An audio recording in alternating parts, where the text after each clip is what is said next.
Record பண்ணி வச்சுக்கோங்க. வீடியோவை நீங்கள் கட் பண்ணி சேவ் பண்ணி வச்சுக்கோங்க. நான் ஓப்பனாக சொல்கிறேங்க உங்கள் ஊடகத்தில். கூத்தாடி கூத்தாடி கூத்தாடி அப்படின்னு நீங்கள் பேசுகிறீங்களே, அந்த கூத்தாடியோடு தானேங்க நீங்கள் ஒவ்வொரு ஆண்டும் நீங்கள் கூட்டணியோடு இருக்கிறீங்க. மக்கள் நல கூட்டணியில் இருந்தீங்க, இப்போ வந்து திமுக கூட்டணியில் இருக்கிறீங்க. திரு உதயநிதி ஸ்டாலின் அவர்களும் கூத்தாடி தான். அதுவும் குறிப்பாக சினிமா துறையை தன் கட்டுப்பாட்டில் வைத்திருக்கின்ற கூத்தாடி.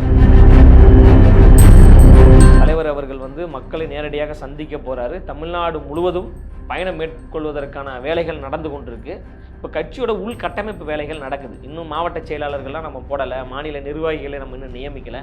அதற்கான அந்த கட்டமைப்பு வேலைகள் நடந்து கொண்டிருப்பதனால வருகின்ற காலங்களில் அடுத்தடுத்து பல அதிரடியான நகர்வுகள் எல்லாம் நடைபெறும். உளவுத்துறையை வைத்து எங்களை கண்காணிக்கிறீங்களே, தமிழக வெற்றி கழகம் என்ன செய்து கொண்டிருக்கு, கொடியை ஏற்றக்கூடாது, நலத்திட்ட உதவிகள் பண்ணக்கூடாதுன்னு காவல்துறையை வைத்து நெருக்கடி கொடுப்பது, உளவுத்துறையை வைத்து கண்காணிக்கிறீங்களே, அந்த உளவுத்துறையை வைத்து கண்காணித்து வேங்க வயலில் மலத்தை கொட்டியது யாருன்னு கைது செய்திருக்க வேண்டியதானே. அமரன் படம் பார்க்கறதுக்கு நேரம் இருக்குல்ல திரு உதயநிதி ஸ்டாலின் அவர்களுக்கு, மாண்புமிகு தமிழ்நாடு முதலமைச்சர் ஐயா ஸ்டாலின் அவர்களுக்கு அமரன் படம் பார்க்க நேரம் இருக்கா இல்லையா? ஏன் வேங்க வயலுக்கு நீங்கள் இன்னும் 2 பேரும் போகவே இல்லை? மாண்புமிகு உதயநிதி ஸ்டாலின் அவர்கள் வந்து போகிற போக்கில் ஒரு பதிலை சொல்லிட்டு போகிறாரு. அவரே ஒரு சினிமா நடிகர் தான். அந்த இடத்துல அம்பேத்கர் பேரன் இருந்தாங்க, முன்னாள் நீதியரசர் சந்துரு அவர்கள் இருந்தாங்க, சாதி வன்கொடுமையால் பாதிக்கப்பட்ட தம்பி சின்னதுரை இருந்தாங்க, சாதி கொடுமையால் பாதிக்கப்பட்ட ஊராட்சி மன்ற தலைவர் இருந்தாங்க, வேங்க வயலில் மலத்தை குடித்த அந்த மக்கள் இருந்தாங்க. இவர்கள் எல்லாம் உங்களுக்கு சினிமா நிகழ்ச்சியா? என்ன திமிர்த்தனமான பேச்சு இது? இதுதான் நீ பெரியாரிய பேரனா? நான் கலைஞரின் பேரன், பெரியாரிய பேரன், அம்பேத்கரின் பேரன் சொல்றீங்களே, உங்களுக்கு அங்கே நடந்த சினிமா நிகழ்ச்சியா? கிண்டல் அடிப்பதா, நக்கல் அடிப்பதா? அயோக்கியத்தனமா இல்லை, கேவலமா இல்லை? குறைந்த விலை, நிறைந்த தரம், தங்கள் தேவைகள் அனைத்தும் ஒரே இடத்தில். ஜெயச்சந்திரன். விஜய் அவர்கள் அரசியல் கட்சியை அறிவிக்கிறார். அறிவித்து ஐ திங்க் ஒரு 8 மாதம் நிறைவேற்றுன்னு நினைக்கிறேன். சரியான பாதையில் செல்றாரா? சரியான பாதையில் செல்றாரு. சரியான பாதையில் செல்வதால் தான் மக்கள் தன்னியல்பாக எங்களை வரவேற்கிறாங்க. இப்போ திமுகவிலிருந்து நாள்தோறும் கதறி கொண்டிருக்காங்கல்ல, எங்களுக்கு எதிராக பேசுவது, அவதூறு பரப்புவது, பொய்யான பேசுவது என்று. திமுக இருந்து யாருமே பேசலையா? ஆமா. நீங்க உண்மையிலே செய்தி பாக்குறீங்களா பாக்கலையான்னு எனக்கு தெரியல. நாள்தோறும் ஒவ்வொரு அமைச்சர்களும் சொல்லிட்டு இருக்கிறாங்களே, யதார்த்தத்தை தானே சொல்றாங்க. ஆளுங்கட்சி எங்களுக்கு எதிராக நாள்தோறும் கருத்துக்களை சொல்லி கொண்டுதான் இருக்கிறாங்க. இப்போ மாநாட்டில் எங்கள் தலைவர் சொன்னார்ல, இந்த மாநாடு முடிந்த பிறகு கதறுவார்கள், பதறுவார்கள், நமக்கு எதிராக பல கருத்துக்களை முன்வைப்பார்கள்னு சொன்னாரா இல்லையா? மாநாடு முடிஞ்சு 2 மாதம் ஆக போகுது. நாள்தோறும் பேசிட்டு இருக்காங்களா இல்லையா? அப்போ உங்களுடைய தவறை சுட்டி காட்டுகின்ற பொழுது இயல்பாகவே அவங்க பேசக்கூடிய ஒரு சூழலுக்கு தள்ளப்பட்டாங்க. அந்த தள்ளப்படக்கூடிய ஒரு சூழலை நாங்கள் உருவாக்கிட்டோம்ல. அரசியல் என்பது அனைவருக்கும் சமமானதுங்க. அரசியல் என்பது எல்லோருக்கும் உரிமை இருக்குது. எல்லோரும் கட்சி ஆரம்பிப்பதற்கும், மக்களை ஆள்வதற்கும், மக்கள் சேவை செய்வதற்கும் நமக்கு அடிப்படை உரிமைகள் கொடுக்கப்பட்டிருக்கு. அந்த அடிப்படையில் தலைவர் தளபதி அவர்கள் தமிழ்நாட்டில் வந்து ஒரு மாற்றத்தை உருவாக்க வேண்டும் என்கின்ற ஒரு உயர்ந்த நோக்கத்தோடு அரசியலுக்கு வராரு. அதனால் அவர் ஏன் வராரு, எதுக்கு வராரு, சரியாக போகிறாரா அப்படின்னா நம்ம அந்த கேள்வியிலே ஒரு பெரிய வன்மம் இருக்குது. அவர் சரியாக பயணிப்பதால் தான், சரியாக அரசியலை முன்னெடுப்பதால் தான் 1 கோடியை நெருங்கக்கூடிய வகையில் கட்சியில் உறுப்பினர் சேர்க்கை நடந்து கொண்டிருக்கு. எங்களுடைய இலக்கு என்பது 2 கோடி. 2 கோடி உறுப்பினர்களை இணைக்க வேண்டும் என்கின்ற ஒரு பெரிய இலக்கை தீர்மானித்து நம்ம வேலை செஞ்சுக்கிட்டு இருக்கோம். அப்போ இப்போவே 1 கோடியை நெருங்கிடுச்சு அப்படின்னா அந்த 1 கோடி பேர் எதை நம்பி எங்கள் கட்சிக்கு வராங்க? ஒரு மாற்றத்திற்கான ஒரு தலைவராக தலைவர் தளபதி அவர்கள் வராங்க. சும்மாலாம் வந்து கட்சி ஆரம்பிச்சோன்னா எல்லாரும் போய் சேர்ந்துட மாட்டாங்க. இப்போ ஐயா மரியாதைக்குரிய ஐயா கமலஹாசன் அவர்கள் கட்சி ஆரம்பிக்கின்ற பொழுது இப்படி பெரும் கூட்டமாக போய் சேர்ந்தாங்களா? ஓட்டு வாங்கினார்ல. இவ்வளோ க்ரௌடாக போயிட்டு மக்கள் சேர்ந்தாங்களா? சேரல. அப்போ ஒரு நம்பிக்கையை பெற்றவராக தலைவர் தளபதி அவர்கள் இருக்கிறாங்க. சினிமா துறையில் இருக்கின்ற பொழுதே அவர் 20 ஆண்டுகளுக்கு மேலாக பல உதவிகளை மக்களுக்கு செய்து கொண்டே இருக்கிறார். ரசிகர் மன்றமாக இருந்தது, நற்பணி மன்றமாக மாறியது, அந்த நற்பணி மன்றம் மக்கள் இயக்கமாக மாறியது, மக்கள் இயக்கம் இப்போ தமிழக வெற்றி கழகமாக மாறியிருக்கு. நற்பணி மன்றமாக இருந்த போதும் சரி, மக்கள் இயக்கமாக இருந்த போதும் சரி, ஏராளமான உதவிகளை மக்களுக்கு செஞ்சுருக்கிறாங்க.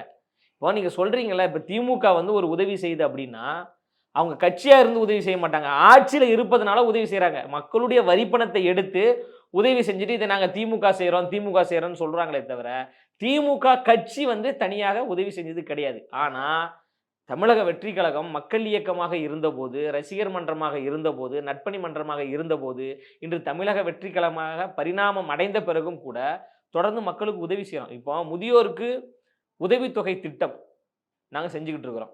விலையில்லா வீடு கட்டி கொடுக்கும் திட்டம் நாங்க செஞ்சுக்கிட்டு இருக்கிறோம். விலையில்லா விருந்தகம் நடத்தி கொண்டிருக்கிறோம். இரவு பாடசாலை நடத்தி கொண்டிருக்கோம்.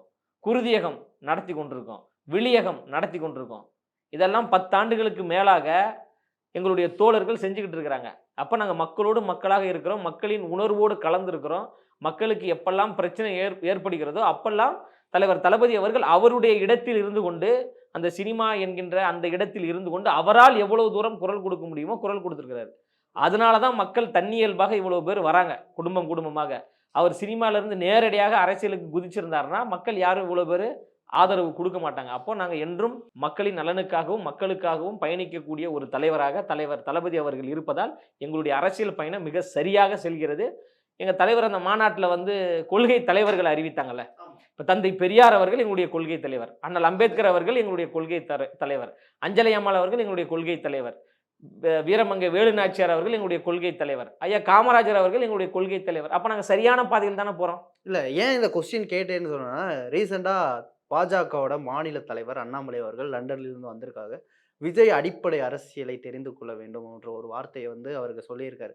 ஸோ வந்து அந்த மணிப்பூரை பத்தி விஜய் பேசினதா இருக்கட்டும், மணிப்பூரையும் வேங்கை வேலையும் ஒப்பிடுவது வந்து அதுவும் வந்து மணிப்பூர்ல அந்த பிஜேபியோட ஒரு மோசமானதுன்னு நம்ம கனிமொழி எம்பி கனிமொழி அவர்களும் விமர்சிச்சிருக்காங்க. ஸோ இதுக்காக தான் இந்த கொஸ்டின் கேட்டேன். ஸோ எப்படி ஒருத்தவர் அடிப்படை அரசியல் தெரிந்து கொள்ளாமையா அரசியலுக்குள்ள வருவார்ன்ற ஒரு இல்ல கேள்வி. இதை போய் இது சொல்றதுக்காக ஒரு லண்டன் போய் படிச்சுட்டு வந்திருக்கிறாரு அண்ணாமலை அவர்கள். இப்ப அடிப்படை அரசியல் தெரியல, அடிப்படை அறிவு கூட இல்லை அப்படின்னு அண்ணாமலை சொல்றாருன்னா, இப்ப அண்ணாமலைக்கு வந்து அறிவு ஊத்துதா?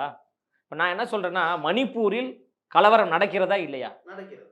அங்க வந்து மத ரீதியான பிரச்சனைகள் நடக்கிறதா இல்லையா? அங்க அவ்வளவு பெரிய கலவரம் நடக்குதுல. ஒற்றுமையாக இருந்த மக்களிடம் மதத்தை புகுத்தி அங்க கலவரத்தை ஏற்படுத்தியது பிஜேபி. தொடர்ந்து அங்க வந்து படுகொலைகள் நடந்து கொண்டிருக்கு, கலவரங்கள் நடந்து கொண்டிருக்கு. இப்ப அவர் சொல்றாருல, ஏன் வந்து எங்க தலைவர் நீங்க அங்க போங்க அப்படின்றாருல. ஏன் இது வரைக்கும் ஐயா மோடி அவர்கள் மணிப்பூருக்கு போல? தெம்பு இருந்தா, திராணி இருந்தா, துணிச்சல் இருந்தா, தைரியம் இருந்தா அண்ணன் அண்ணாமலை அவர்கள் ஐயா மோடி அவர்களை மணிப்பூருக்கு கூட்டிட்டு போங்க.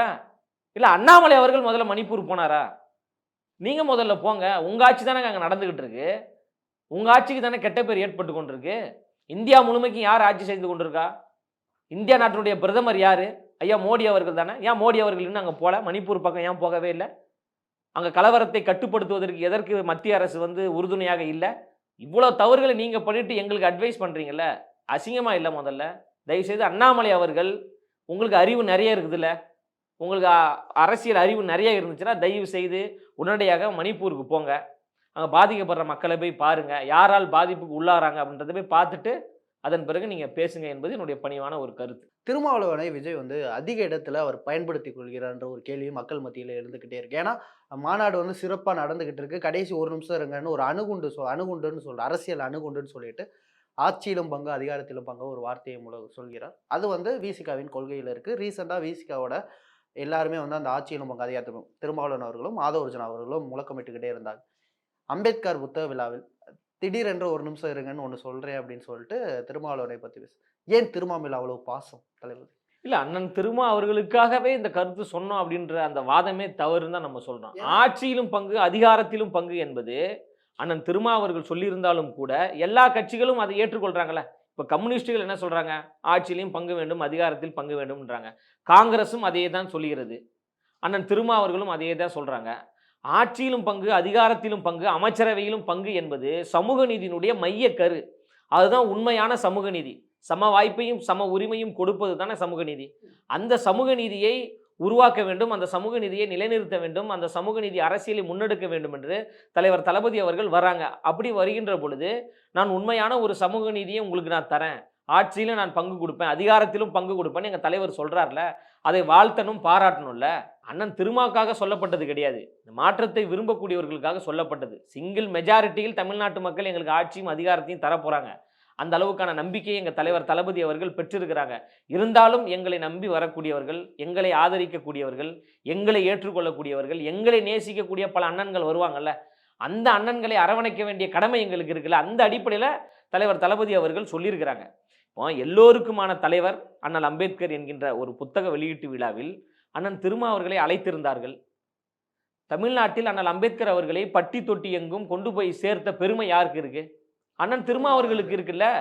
அம்பேத்கர் அவர்கள் வந்து சாதி தலைவர் கிடையாது, அவர் ஒரு சாதித்த தலைவர், அவர் அனைத்து மக்களுக்குமான தலைவர் என்று மிகப்பெரிய ஒரு தத்துவத்தை மக்கள் மத்தியில் கொண்டு போய் சேர்த்த பெருமை அண்ணன் திருமாக்கு இருக்கிறது, விடுதலை சிறுத்தைகள் கட்சிக்கு இருக்கிறது.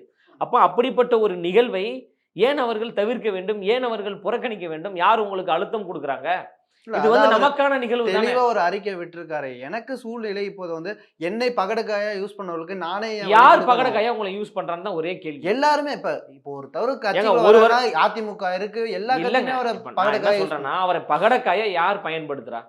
ஆதவ அர்ஜுனா யார்? உங்க கட்சியோட துணை பொதுச் செயலாளர். அவர் தானே அந்த புத்தக வெளியீட்டுலாவை நடத்தி கொண்டிருக்கிறாரு. உங்களிடம் அனுமதி வாங்கி தானே அதை நடத்துறாரு.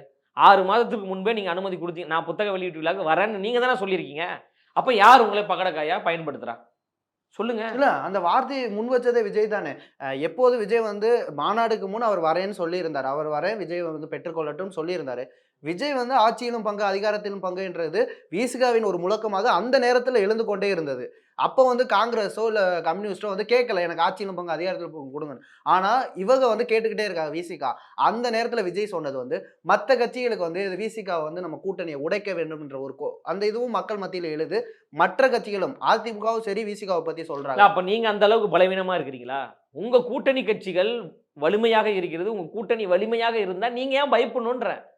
நீங்க அந்த மேடையை பயன்படுத்தி கொண்டு, இப்போ தலைவர் தளபதி என்பது ஒரு குளோபல் லீடர், உலகம் முழுவதும் அவருக்கான ரசிகர்கள் இருக்காங்க, தோழர்கள் இருக்காங்க. அப்படிப்பட்ட ஒரு தோழர்களிடம் அண்ணல் அம்பேத்கர் அவர்களை கொண்டு சேர்க்க வேண்டிய கடமை யாருக்கு இருக்கு? திருமானனுக்கு இருக்குல்ல. திருமானன் அந்த மேடையை ஒரு வாய்ப்பாக பயன்படுத்தி கொண்டு அண்ணல் அம்பேத்கர் அவர்களை பல லட்சக்கணக்கான இளைஞர்கள் மத்தியில் கொண்டு போய் சேர்த்திருக்கலாம்ல. உங்களுடைய கொள்கை தலைவர் அண்ணல் அம்பேத்கர் தானே. அப்ப அம்பேத்கர் அவர்களுடைய புகழை மக்கள் மத்தியில் கொண்டு சேர்க்க வேண்டிய ஒரு வரலாற்று சிறப்புமிக்க ஒரு நல்ல வாய்ப்பு கிடைச்சதுல, அந்த வாய்ப்பை நீங்க ஏன் பயன்படுத்துறீங்க? நீங்க யாருக்காக கட்சி ஆரம்பிக்கிறீங்க? திமுகவிற்காக கட்சி ஆரம்பித்தீர்களா? இல்லை அண்ணல் அம்பேத்கர் அவருடைய கொள்கைகளையும் கோட்பாடுகளையும் மக்கள் மத்தியில் கொண்டு போய் சேர்க்கணும், ஒரு சமூக நீதி கிடைக்கணும், ஒரு சமத்துவம் கிடைக்கணும் என்பதற்காக கட்சி ஆரம்பித்தீங்களா? அப்போ சமூக நீதிக்காகவும் சமத்துவத்திற்காகவும் அண்ணல் அம்பேத்கர் அவர்களுக்காகவும் ஆரம்பிக்கப்பட்ட ஒரு கட்சிக்கு ஒரு நல்ல வாய்ப்பு கிடைக்கின்ற பொழுது அந்த வாய்ப்பை ஏன் நீங்கள் பயன்படுத்தலைன்னு தான் நாங்கள் சொல்கிறோம். நாங்கள் வந்து நீங்கள் வர வேணாம் நாங்கள் சொன்னோமா? எங்கள் தலைவரே சொன்னார்ல, ரொம்ப வருத்தமாக இருக்குது அப்படின்னு தானே நம்ம சொல்கிறோம். ஏதோ ஒரு நெருக்கடியின் காரணமாக அண்ணனால் வர முடியல. ஆனால் அவர் மனசு முழுவதும் இங்கே தான் இருக்குது. உண்மை. நீங்கள் வாய்ப்பு இருந்தால் விடுதலை சிறுத்தை கட்சியை சார்ந்த தோழர்கிட்ட கேளுங்க. பல தோழர்கள் வந்து உங்கள் யூடியூப் சேனல்லே பேட்டி கொடுக்குறாங்க, அவங்ககிட்டையும் கேளுங்க. உண்மையிலே சொல்கிறேன், அண்ணன் திருமாவர்களுடைய மனசு முழுவதும் அந்த புத்தக வெளியீட்டில் தான் இருந்தது. முதலாக அண்ணன் திருமாவர்கள் அண்ணல் அம்பேத்கர் தொடர்பான புத்தக வெளியீட்டு விழாவை புறக்கணித்து இதுதான் முதல் முறை. அப்போ அந்த அளவுக்கு உங்களுக்கு அழுத்தம் யார் கொடுத்தா? யார் நெருக்கடி கொடுத்தா? அப்போ அம்பேத்கர் அவர்களே உங்களுக்கு தேவையில்லாத ஒரு சூழல் வந்துருச்சா?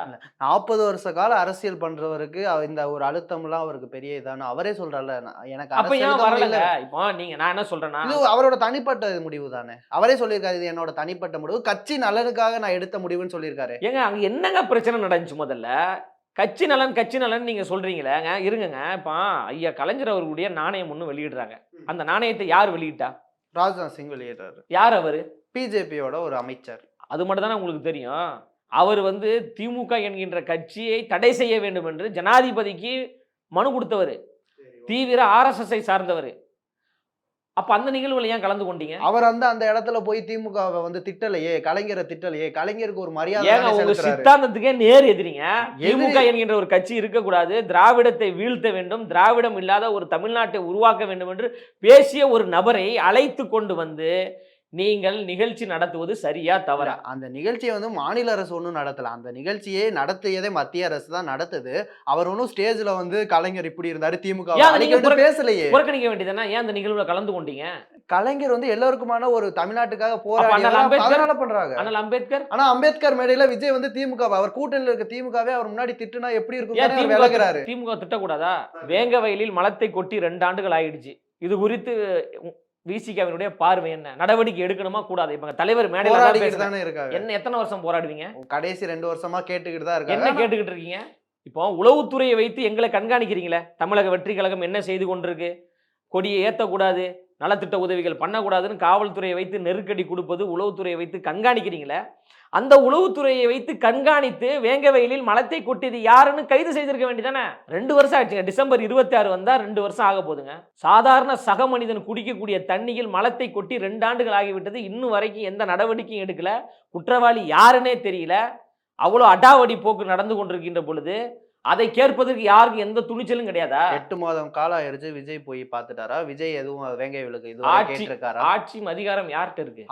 ஆனா அதை எதிர்த்து போராடுற திறன் நம்மள்ட்ட இருக்குல்ல. ஒரு நிமிஷம் கேளுங்க. ஆட்சியும் அதிகாரம் யார்கிட்ட இருக்கு? அததான் அதை இவ்வளவு கொடுக்காத கேள்வி போது நம்ம கேட்கிற எதிர்த்து நீங்க இருங்க. கேட்கணும்ல. அமரன் படம் பார்க்கறதுக்கு நேரம் இருக்குல்ல? திரு உதயநிதி ஸ்டாலின் அவர்களுக்கு, மாண்புமிகு தமிழ்நாடு முதலமைச்சர் ஐயா ஸ்டாலின் அவர்களுக்கு அமரன் படம் பார்க்க நேரம் இருக்கா இல்லையா? ஏன் வேங்கவயலுக்கு நீங்க இன்னும் 2 பேரும் போகவே இல்லை? முதலமைச்சரும் போகல, துணை முதலமைச்சரும் போகலங்க.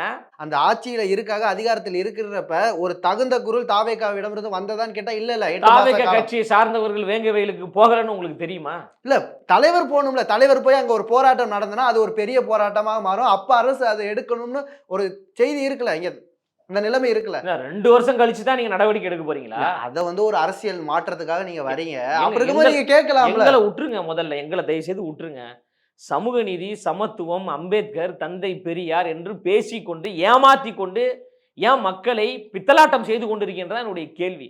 உங்களுடைய அரசு சமூக நீதி அரசாக இருந்தால், சமத்துவ அரசாக இருந்தால், பெரியாரிய மாடலாக இருந்தால், திராவிட மாடலாக இருந்தால், எதற்காக வேங்கவயலில் இன்னும் நடவடிக்கை எடுக்காம இருக்கிறீங்க? முன்னாள் நீதியரசர் ஐயா சந்துரு அவர்கள் சொல்றாங்க, சமூக நீதிக்காக போராடிய வழக்கறிஞர் ஐயா பாப்பா மோகன் அவர்கள் சொல்றாங்க, இந்த அரசின் மீது நம்பிக்கை இல்லை, இந்த அரசு மெத்தன போக்கோடு செயல்படுகிறது, அலட்சிய போக்கோடு செயல்படுகிறது, பட்டியலின மக்களுக்கு எதிராக செயல்பட்டு கொண்டிருக்கு, ரொம்ப வருத்தத்தை ஏற்படுத்துதுன்னு முற்போக்கு சிந்தனையாளர்கள், இடதுசாரி சிந்தனையாளர்கள், அம்பேத்கரியவாதிகள் எல்லாம் காரி துப்புறாங்களா இல்லையா இந்த அரசை? அப்ப என்ன ஒரு வெக்க கட்டத்தனமான நாங்க வந்து திராவிட மாடல் நீங்க சொல்றீங்க? எத்தனை வருஷமா நீங்க மக்களை ஏமாத்துவீங்கன்னு தான் ஒரே கேள்வி. நிறைய நல்லதும் பண்றாங்கல்ல. என்ன நல்லது பண்றாங்க? புதுமை பெண் என்ற திட்டம் மூலம் பெண்களுக்கு வந்து அனைத்து பெண்களுக்கும் 1000 ரூபாய் கொடுப்போம்னு சொன்னாங்களா இல்லையா? அதான் கொடுத்துட்டு தானே இருக்காங்க. சொன்னாங்களா இல்லையா? கொடுத்துட்டு தானே இருக்காங்க. அனைத்து பெண்களுக்கும் அனைத்து பெண்களுக்கு அவளோட வசதி சார்ந்து கொடுத்துக்கிட்டு இருக்காங்க. வாக்குறுதியில நீங்க என்ன சொன்னீங்க? அனைத்து பெண்களுக்கும் சொன்னாங்க. அப்ப எதுக்கு பொய் சொல்றீங்க? பொய் இல்லல, அதை வந்து நம்ம இப்படி எடுத்துக்கலாம். என்னங்க, வசதியா அதாவது இருக்கிறவங்களுக்கு எதுக்கு இருங்க. 1000 ரூபாய் கொடுக்கணும்? அப்ப நான் வந்து வசதிக்கு ஏற்றாறு போல் நாங்கள் 1000 ரூபாய் கொடுப்போம்னு நீங்க வாக்குறுதி சொல்லியிருக்க வேண்டியதானே? நீங்க தேர்தல் வாக்குறுதியில கொடுத்துருக்கீங்க, அனைத்து பெண்களுக்கும் நாங்கள் 1000 ரூபாய் கொடுப்போம்னு சொல்லிட்டு எல்லா பெண்களுடைய ஓட்டை நீங்க வாங்கிட்டீங்க. வாங்கினதுக்கு பிறகு இல்லைங்க எல்லாருக்கும் நாங்க கொடுக்க மாட்டோங்க, சில குறிப்பிட்ட பெண்களுக்கு மட்டும் தான் நாங்க கொடுப்பேன் என்று சொல்லுவது ஏமாத்துறதா இல்லையா? சொல்லுங்க. ஏமாத்துற வேலை தானேங்க. அப்புறம் எதற்காக பொய்யையும் பித்தலாட்டத்தையும் ஏமாற்றத்தையும் சொல்லி மக்களிடம் ஓட்டை எதற்காக பிச்சை எடுக்கிறீங்கன்னா மக்கள் கேட்குறாங்க. பல பெண்கள் கேட்குறாங்க, நான் வறுமையில் இருக்கிறேன், கணவரால் கைவிடப்பட்டிருக்கிறேன், சாப்பாட்டிற்கே வழி இல்லாமல் இருக்கிறேன், ஆனால் எனக்கு 1000 ரூபாய் இன்னும் வரலையே, இவங்க 1000 ரூபாய் தருவாங்கன்னு சொல்லி தானே நாங்கள் இவங்களுக்கு ஓட்டு போட்டோம் அப்படின்னு பல மக்கள் குமுறுறாங்களே. சமூக வலைதளத்தில் அந்த வீடியோலாம் நம்மளால பார்க்க முடியுதுல்ல. இதற்கு அப்போ முதலமைச்சர் என்ன பதில் சொல்ல போறாங்க? துணை முதலமைச்சர் அவர்கள் என்ன பதில் சொல்ல போறாங்க? அதனால வந்து எல்லா இடத்துலையும் ஊழலுங்க. மக்களுடைய வரி பணத்தை கொள்ளையடித்து கொண்டு மக்களை ஏமாற்றி கொண்டிருக்கின்ற அந்த ஒரு அரசை வீழ்த்த வேண்டும் என்று தான் எங்க தலைவர் அவர்கள் விரும்புறாங்க. அந்த புத்தக வெளியீட்டுல எங்க தலைவர் பேசின பல கருத்துக்கள் இருக்குல்ல, வேங்கவயல் ஒருபடி மேல போய் சொல்றேன். உண்மையிலே மாண்புமிகு துணை முதலமைச்சர் திரு உதயநிதி ஸ்டாலின் அவர்கள் பேசியது மிகப்பெரிய ஒரு வருத்தத்தை ஏற்படுத்துது. ஒரு கேள்வி கேட்குறாங்க, இந்த மாதிரி சொல்லியிருக்கிறாங்களே அப்படின்னு கேள்வி கேட்டால் பார்த்தேன், பார்க்கல, இல்லை அப்புறமா பதில் சொல்கிறேன்னு கடந்து போகணும். சினிமா நிகழ்ச்சிகள்லாம் நான் வந்து பதில் சொல்கிறதில்ல, சினிமா செய்திக்கு நான் பதில் சொல்கிறதில்ல அப்படின்னு ஒரு சினிமா நடிகர், ஒரு சினிமா தயாரிப்பாளர், ஒரு சினிமா விமர்சகர் மாண்புமிகு உதயநிதி ஸ்டாலின் அவர்கள் வந்து போகிற போக்கில் ஒரு பதிலை சொல்லிட்டு போகிறாரு. அவரே ஒரு சினிமா நடிகர் தான். அந்த இடத்துல அம்பேத்கர் பேரன் இருந்தாங்க, முன்னாள் நீதியரசர் சந்துரு அவர்கள் இருந்தாங்க, சாதி வன்கொடுமையால் பாதிக்கப்பட்ட தம்பி சின்னதுரை இருந்தாங்க, சாதி கொடுமையால் பாதிக்கப்பட்ட ஊராட்சி மன்ற தலைவர் இருந்தாங்க, வேங்கவயலில் மலத்தை குடித்த அந்த மக்கள் இருந்தாங்க. இவர்கள் எல்லாம் உங்களுக்கு சினிமா நிகழ்ச்சியா? என்ன திமிர்த்தனமான பேச்சு இது? இதுதான் நீ பெரியாரிய பேரனா? நான் கலைஞரின் பேரன், பெரியாரிய பேரன், அம்பேத்கரின் பேரன் சொல்றீங்களே, உங்களுக்கு அங்கே நடந்த சினிமா நிகழ்ச்சியா? கிண்டல் அடிப்பதா, நக்கல் அடிப்பதா? அயோக்கியத்தனமா இல்லை, கேவலமா இல்லை? இல்லை அந்த திமுக கட்சியினுடைய செயல்பாடே பாருங்களாம், திமிருத்தனமான பேச்சு தான். பட்டியலின வகுப்பை சார்ந்தவர்கள் எல்லாம் நீதிபதி ஆகிறாங்கன்னா அது திமுக போட்ட பிச்சை. மக்களுடைய வரி பணத்தை மக்களுக்கு செலவு செய்றீங்க, கேட்டா எல்லாம் ஓசி. என்ன பெண்கள் எல்லாம் பலன்னு வந்திருக்கீங்க, ஓ நாங்க கொடுத்த 1000 ரூபாவா? இந்த பேச்சுலாம் இருக்குல்ல, இதெல்லாம் வந்து ஆணவ போக்கு, மமதை போக்கு. இதற்கு முடிவு கட்ட வேண்டிய கடமை இருக்குல்ல. அதற்கு தான் எங்கள் தலைவர் தளபதி அவர்கள் வர்றாங்க. மக்களின் துணையோடு, இளைஞர் படையோடு நாங்கள் வர்றோம். உங்களுடைய வார்த்தை தானங்க தீர்மானிக்குது நீங்கள் எப்படிப்பட்ட அரசியலை செய்து கொண்டிருக்கீங்கன்னு. மக்களுக்கு எதிரான எல்லா அடாவடித்தனத்தையும் செய்து கொண்டு நாங்கள் 200 ஜெயிப்போன்ற இருமாப்பு இருக்குல்ல, அதை உடைக்க வேணுங்க தலைவர் சொல்லியிருக்கிறாரு. பால் விலையை உயர்த்திட்டீங்க, மின்சார கட்டணத்தை உயர்த்திட்டீங்க, பேருந்து கட்டணத்தை உயர்த்திட்டீங்க, சொத்து வரியை உயர்த்திட்டீங்க. சொன்ன வாக்குறுதிகள் எதையும் நடைமுறைப்படுத்தலை, ஏமாற்றி கொண்டு இருக்கீங்க. எல்லாத்தையும் பண்ணிட்டு நாங்கள் மக்களுக்கான அரசை செய்கிறோம், திராவிட மாடல், பெரியாரிய மாடல், அண்ணா மாடல் என்று சொல்லுகின்ற பொழுது கோபம் வருமா வராதா? அண்ணா அவர்கள் சொன்னாங்கல்ல, சாராய கடையை திறந்து சாராய கடை மூலமாக வரக்கூடிய பணத்தில் மக்களுக்கு நம்ம சேவை செய்வதற்கு பதிலாக அந்த அப்படி ஒரு அரசியலே நமக்கு தேவையில்லைன்னு சொன்னவர் தானே அண்ணா அவர்கள். இப்போ நீங்கள் அண்ணா வழியில் ஆட்சி செய்கிறோம் அப்படின்னா இப்போ நீங்கள் யாரை கொச்சைப்படுத்துறீங்க? அண்ணாவை கொச்சைப்படுத்துறீங்களா? அண்மையில் ஒரு வீடியோ பார்த்தேன், ஐயா ஸ்டாலின் அவர்கள் பேசியிருக்காங்க, தகப்பனாக நான் கையெடுத்து கும்பிட்டு கேட்டுக்கொள்கிறேன், தயவு செய்து யாரும் குடிக்காதீர்கள், கெட்ட பழக்கத்துக்கு போகாதீங்க. நல்லது தானே சொல்லியிருக்கேன். நீ தானே சாராய கடையை திறந்து வச்சிருக்க தமிழ்நாடு ஃபுல்லா, உங்கள்ட்ட தானே ஆட்சியும் இருக்கு, அதிகாரம் இருக்கு, இழுத்து மூடுங்க, எல்லா கடையும் இழுத்து மூடுங்க. அதை மூடுனா இப்ப நான் ஒரு 1000 பேர் 2000 பேர் செத்துருவாங்க. அதை கொஞ்சம் கொஞ்சமா மாற்று வழிகள். சரி, படிப்படியா இழுத்து மூடுற. எத்தனை கடை இழுத்து மூடிருக்கீங்க? 500 கடைகளை மூடுனா எங்க மூடி இருக்காங்க? 2 வருஷத்துக்கு வருடத்திற்கு 500 கடன் மூடினா கூட நீங்க வருஷம் 3 வருஷம் ஆயிடுச்சாங்க. எத்தனை கடை இழுத்து மூட்டீங்க? அப்ப எல்லாமே வந்து ஒரு வெற்று வார்த்தையா தான் இருக்கு. சட்டம் ஒழுங்கு சந்தி சிரித்து கொண்டிருக்கு. நீதிமன்றம் கண்டிக்குதுங்க, உச்ச நீதிமன்றமும் கண்டித்து கொண்டிருக்கு, உயர் நீதிமன்றமும் கண்டித்து கொண்டிருக்கு. அண்ணா நகர்ல 10 வயது சிறுமி பாலியல் வன்புணர்வு செய்யப்பட்டு தமிழ்நாடு காவல்துறை நடவடிக்கை எடுக்கல. உச்ச நீதிமன்றம் கண்டித்ததா இல்லையா? உயர் நீதிமன்றம் கண்டித்து கொண்டிருக்கு. அது எப்படி தமிழ்நாடு அரசுக்கு தெரியாம, தமிழ்நாடு காவல்துறைக்கு தெரியாம கள்ளச்சாராயம் புழக்கம் எப்படி வந்திருக்கும்? காவல்துறைக்கு தெரிந்துதான் கள்ளச்சாராயம் விற்கப்படுது அப்படின்னு உயர் நீதிமன்றம் கண்டித்ததா இல்லையா? உயர் நீதிமன்றம் கண்டிக்குது, உச்ச நீதிமன்றம் கண்டிக்கிறது, போக்குவரத்து தொழிலாளர்கள் கண்டிக்கிறாங்க, மீனவர்கள் கண்டிக்கிறாங்க, மாணவர்கள் கண்டிக்கிறாங்க, பெண்கள் கண்டிக்கிறாங்க, ஆசிரியர்கள் கண்டிக்கிறாங்க, மருத்துவர்கள் கண்டிக்கிறாங்க, எல்லோரும் கண்டிக்கிறாங்க இந்த அரசை. அப்ப இது வந்து மக்களுக்கான அரசா? இது வந்து மக்கள் விரோத அரசுங்க. இந்த மக்கள் விரோத அரசை தூக்கி எறிய வேண்டிய கடமை தமிழ்நாட்டு மக்களுக்கு இருக்கு. தலைவர் தளபதி அவர்களுடைய தலைமையில் அந்த ஒரு ஆட்சி மாற்றம் 2026 அது நடக்க போகுது. ஸோ 2026 நீங்க ஆட்சிக்கு வந்தால் இது எல்லாத்தையும் மாற்றி விடுவார் என்று சொல்ல முடியுமா? மாற்றத்தை உருவாக்குறதுக்கு தான் வரோம், பிரைமரி ஃபோர்ஸா வரோம், முதன்மை சக்தியா வரோம். அதனால தான் மக்கள் வந்து எங்களை நம்புறாங்க, நாங்கள் மக்களை நம்பி கொண்டிருக்கிறோம். ஐயா ஸ்டாலின் அவர்கள் இப்போ இந்த இடத்துக்கு வர்றதுக்கு அவர் 40 ஆண்டு கால உழைப்பு இருக்கு. இவர் கட்சியில் சேர்றாரு, சேர்ந்த உடனே எம்எல்ஏ சீட்டுக்கு அப்புறம் உடனே வந்து அமைச்சராகிறீங்க, அமைச்சராகின உடனே துணை முதலமைச்சராகிறீங்க. இப்போ அவர் எம்எல்ஏ ஆனார், அதில் எந்த மாற்று கருத்தும் கிடையாது. மக்கள் ஓட்டு போட்டதுனால தான் அவர் எம்எல்ஏ. துணை முதலமைச்சருக்கு யார் ஓட்டு போட்டா? ஓட்டு போல. பட் அவங்களோட எம்எல்ஏ, மூத்த எம்எல்ஏக்கெல்லாம் ஓகே சொன்ன பிறகு தானே அவரை துணை முதலமைச்சர் ஆக்கியிருக்காங்க.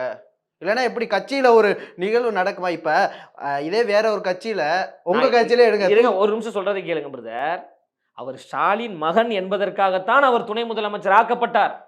அண்மையில் கூட ஒரு நேர்காணல்ல ஐயா உதயநிதி துரைமுருகன் ஐயா கிட்ட கேட்குறாங்க, நாளைக்கு உங்களுக்கு வந்து துணை முதலமைச்சர் வாய்ப்பு கிடைச்சா பயன்படுத்திப்பீங்களா அப்படின்னு.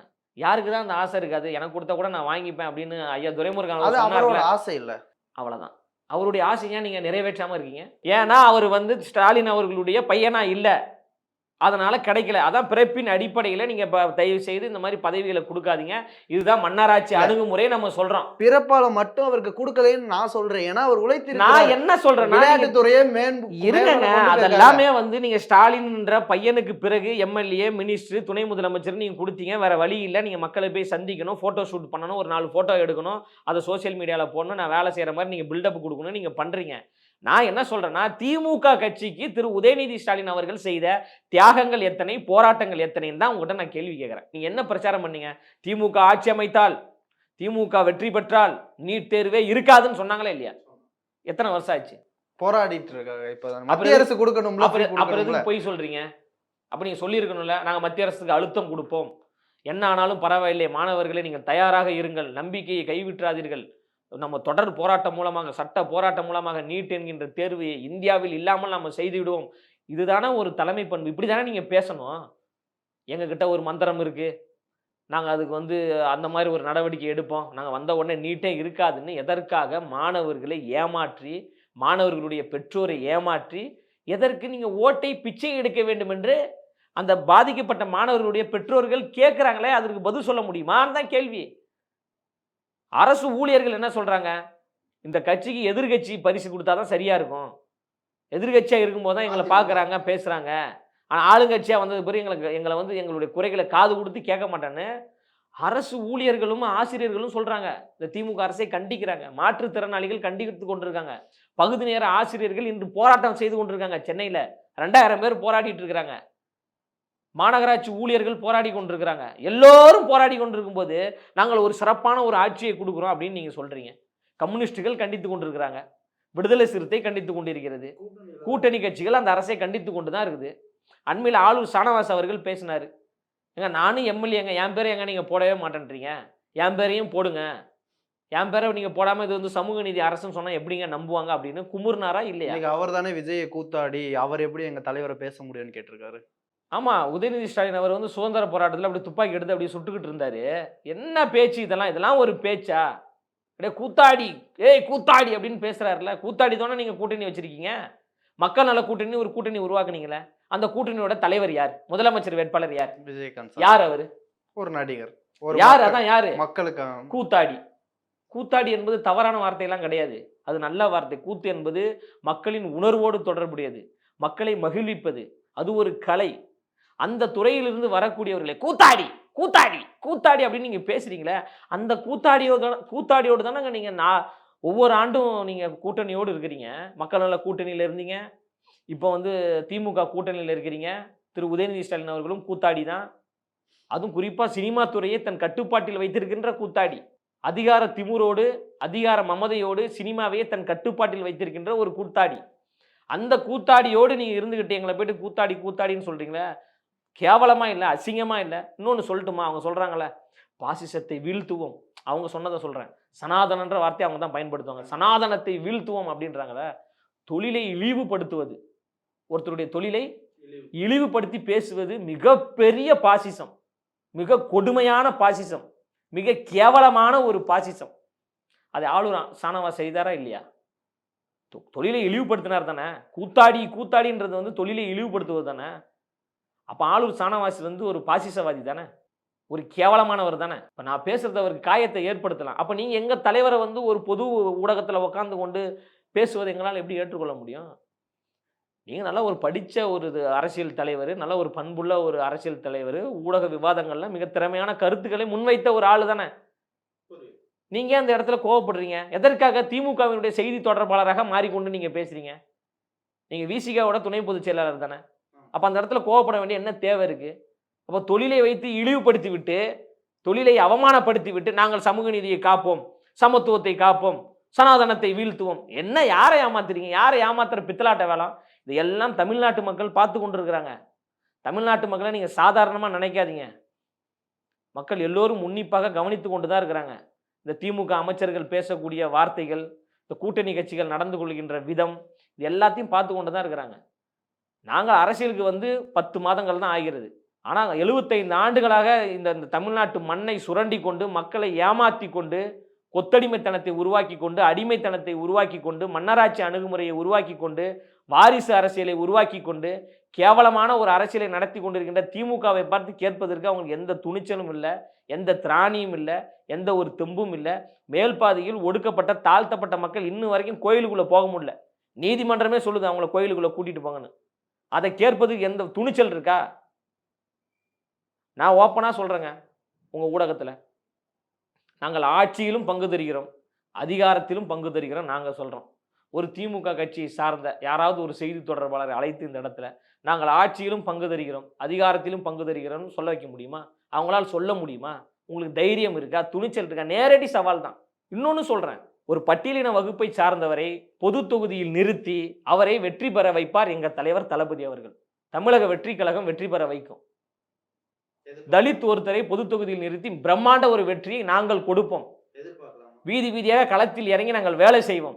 ரெக்கார்ட் பண்ணி வச்சுக்கோங்க, வீடியோவை நீங்கள் கட் பண்ணி சேவ் பண்ணி வச்சுக்கோங்க. ஏதாவது ஒரு திமுக கட்சியை சார்ந்த ஒரு பிரமுகரை அழைத்து சொல்லுங்க, பட்டியல் வகுப்பை சார்ந்தவர்களுக்கு நாங்கள் ஒரு பொது தொகுதி கொடுத்து வெற்றி அப்புறம் கொடுங்க, பொது தொகுதி கொடுப்போன்னு சொல்ல முடியுமா? நேரடி சவால். தமிழக வெற்றி கழகம் இப்படி சொல்லுதே, உங்களால் செய்ய முடியுமா அப்படின்னு நீங்க கேளுங்க. இதுதாங்க சமூக நீதி. இதற்காக தாங்க பெரியார் போராடினாரு, அண்ணல் அம்பேத்கர் அவர்கள் போராடினாங்க. எல்லோருக்கும் சம வாய்ப்பு கிடைக்க வேண்டும் என்பதுதானே ஒரு சமூக நீதி. நீங்க விடுதலை சிறுத்தைக்கு 2 சீட்டு கொடுக்குறீங்க, அந்த 2 சீட்டையுமே தனி தொகுதியில தான் கொடுப்பீங்களா? ஆனால் திருமாவர்கள் 30 ஆண்டு காலமா உழைச்சிருக்கிறாரு தமிழ்நாட்டில். அவர் வந்து உங்களுக்கு இன்னும் ஒரு தலித் தலைவராக தான் தெரிகிறாரா? ஏன் அவர் தமிழ்நாட்டுக்கான தலைவர் கிடையாதா? மக்களுக்காக தானே போராடுறாரு. திருமணமே செய்து கொள்ளாமல் பொது வாழ்க்கையில் இருக்கிறார்ல, ஒரு ஆக்கப்பூர்வமான ஒரு உணர்வோடு மக்கள் பணி செய்கிறார்ல. அப்போ அவரை இன்று வரைக்கும் நீங்க தனி தொகுதியில தான் நிற்கணும், நீங்க தனி தொகுதியில தான் நிற்கணும் அப்படின்ற அந்த சிந்தனை இருக்குல்ல, அந்த அணுகுமுறை இருக்குல்ல, இது கேவலமான ஒரு பாசிசங்க. 75 ஆண்டு காலம் திமுகவை பத்தி திமுக வந்து சமூக நீதியை கெடுக்குது அப்படின்னு சொல்லும்போது, அந்த 75 ஆண்டு காலத்துல அதிமுகவோட பங்கும் நிறைய இருக்குன்னு நினைக்கிறேன் தமிழ்நாட்டுல. ஆனா நீங்க எங்கேயுமே அதிமுகவை திட்டியோ, இல்ல அதிமுக செய்கிற ஊழலை பேசியோ, இல்ல கொடநாடு கோடநாடு கொலை விஷயமா பத்தி எந்த ஒரு அதிமுக செய்த ஊழலையோ இல்ல அதிமுகவை நீங்க பேசவே இல்லை. எதுக்கு இந்த 2026 ஏதோ கூட்டணி அமையறதுக்கு வாய்ப்பு? அதிமுக என்பது ஊழல் கட்சி தான். அதிமுக என்பது மக்கள் விரோத அதை விஜய் செயலில் ஈடுபட்ட சொல்லவில்லையே. ஒரு கட்சியாக இருப்பதால் தான் மக்கள் தீர்ப்பே கொடுத்துட்டாங்களே. மக்கள் வந்து இப்போ யார ஆளுங்கட்சியா வச்சிருக்கிறா? இன்னும் ஆனா 26% ஓட்டு வாங்கிட்டு ஏங்க, இருக்காங்க இப்ப யார் தமிழ்நாட்டுல ஆளுங்கட்சி? திமுக. யார் அந்த அங்கீகாரத்தை கொடுத்தது? மக்கள் தான். யார் எதிர்க்கட்சி யார் அதிமுக தானே எதிர்க்கட்சி? இருக்கு. யார் எதிர்க்கட்சி? அதிமுக. யார் அந்த தீர்ப்பை கொடுத்தது? மக்கள் அவ்வளவுதான், முடிஞ்சு போச்சு. மக்களே அவங்களுக்கு வந்து ஒரு தீர்ப்பு கொடுத்துட்டாங்களே, நீங்க ஆள்றதுக்கு தகுதி கிடையாது, நீங்க மக்களை ஏமாத்திட்டீங்க, 10 வருஷமா ஊழல் பண்ணிட்டீங்க, உங்கள் மீது எங்களுக்கு நம்பிக்கை கிடையாது என்று அவர்களை வீழ்த்தி விட்டு திமுகவை மேல கொண்டு வந்திருக்காங்க. அதுக்குன்னு சுட்டி காட்டாம இருக்க முடியாதுல. நீங்க ஒரு மாற்றத்தை ஏற்பட நாங்க விரும்புறீங்க. தான் சொல்றோமே, திமுகவும் ஊழல் கட்சி தான் சொல்றான், அதிமுகவும் ஊழல் கட்சி தான் சொல்றான். அது எந்த மாற்று கருத்துமே உங்க கிடையாது. தலைவர் ஆனால் சொல்லலையே. ஆட்சியில் இருக்கின்ற ஆட்சியாளர்களை வீழ்த்த வேண்டிய கடமை எல்லோருக்கும் இருக்கு. அதிகாரத்தை பார்த்தாங்க நம்மளுடைய கேள்வி இருக்கணும் எப்பவுமே. இப்போ அதிகாரத்தில் யார் இருக்கா? திமுக இருக்காங்க. அதிகாரத்தில் யார் இருக்காங்க? பிஜேபி இருக்கிறாங்க. அப்போ 2 அதிகாரத்தில் இருக்கக்கூடிய கட்சிகளை வீழ்த்துவது தானே துணிச்சல். அந்த ஒரு செயல்பாடாக தான் நீங்கள் பார்க்கணுமே தவிர, நாங்கள் அதிமுகவை பற்றி பேசவே இல்லை, அதனால் நாங்கள் அவங்களோட கூட்டணிக்கு போகிறோம். எங்கள் தலைமையில் தாங்க கூட்டணி, தமிழக வெற்றி கழகம் தலைமையில் தான் கூட்டணி. தலைவர் தளபதி அவர்கள் தான் முதலமைச்சர் வேட்பாளர். எடப்பாடி பழனிசாமி அவர்கள் அதை ஏற்றுக்கொண்டு வருவாரா? நீங்கள் சொல்லுங்கள். இப்போ அதிமுக எங்களை தலைமையாக ஏற்றுக்கொண்டு வருவாங்களா? ஆனா விஜய் வந்து ஒரு வருவாங்களா? விஷயமா ஏத்துக்கிட்டு போகிறதுக்கு வாய்ப்பு இருக்குல்ல. வருவாங்களான்னு தான் கேள்வி. இல்ல அவங்க வர மாட்டாங்க. அப்புறம் எப்படி நீங்க எங்களை 2 பேரையும் பொருத்தி பார்ப்பது ஒரு தவறு இல்லையா? நாங்க தாங்க முதலமைச்சர் வேட்பாளர், தமிழக வெற்றி கழகம் தாங்க ஆளுங்கட்சியா வரப்போகுது. எங்களை ஏற்றுக்கொண்டு எங்களுடைய சித்தாந்தத்தையும் எங்களுடைய கொள்கையும் எங்களுடைய புரிதலையும் ஏற்றுக்கொண்டு வரக்கூடியவர்களை இணைத்து கொண்டு அமைச்சரவையில் இடம் கொடுப்போம், ஆட்சியில் நாங்கள் இடம் கொடுப்போம்னு தலைவர் மாநாட்டில் சொல்லியிருக்கிறாங்க. பலர் பேசி கொண்டிருக்கிறாங்க. இப்போ 2025க்கு பிறகு பல பிரேக்கிங் நியூஸ் நடக்கும். அம்பேத்கர் மேடையில வந்து ஒரு ஆதவர்ஜுனா விஜய்க்கு 2 கோரிக்கை வைத்தார். முதல் கோரிக்கை ஊழலை வெளியே எடுத்து ஓப்பனா பேசுங்க அப்படின்ற ஒரு கோரிக்கை வச்சிருக்காரு. இன்னொரு கோரிக்கை ஃபீல்டுக்கு வாங்க விஜய் அப்படின்ற ஒரு வார்த்தை. எப்ப நடக்கும் இது ரெண்டும்?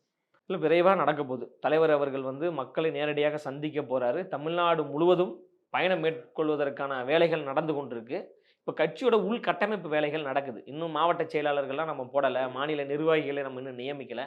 அதற்கான அந்த கட்டமைப்பு வேலைகள் நடந்து கொண்டிருப்பதனால வருகின்ற காலங்களில் அடுத்தடுத்து பல அதிரடியான நகர்வுகள் எல்லாம் நடைபெற உள்ளது. குறைந்த விலை நிறைந்த தரம் தங்கள் தேவைகள் அனைத்தும் ஒரே இடத்தில். ஜெயச்சந்திரன்